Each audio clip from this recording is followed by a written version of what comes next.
Ak sa nemýlim, pán Dostojevský? Áno, som Dostojevský.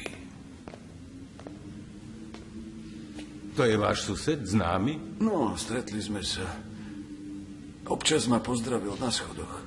Čo ten mladý muž spravil? On to je terorista. Mimochodom dôležitá osoba. Je nekonečne drzý a hlavne vôbec nemá strach. Ani pred Bohom. Ani pred ľuďmi.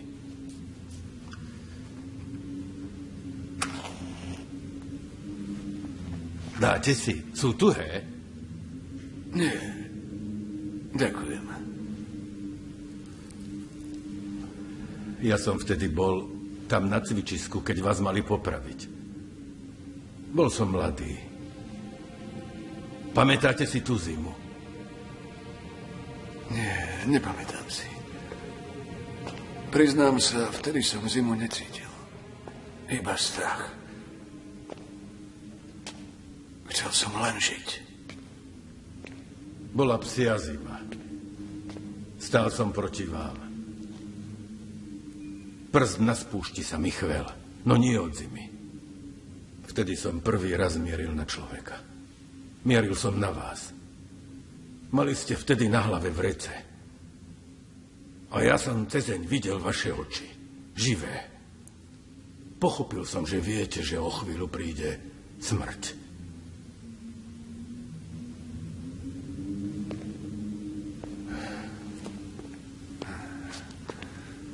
Chcete vedieť pravdu?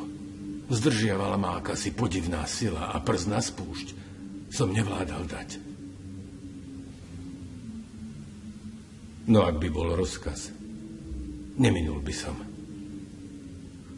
A za to ma Boh prstu aj zbavil. Celý život som na vás myslel. A aký život ste prežili? Zas sme sa stretli. Musím ísť. Počkajte. Dajte mi z tých tuhých.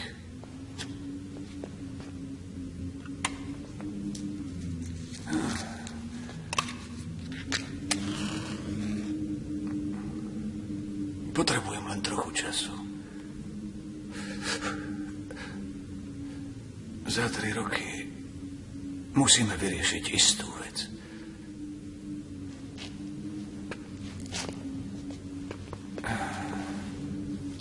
Vec, ktorá ma vedome i nevedome trápila celý život.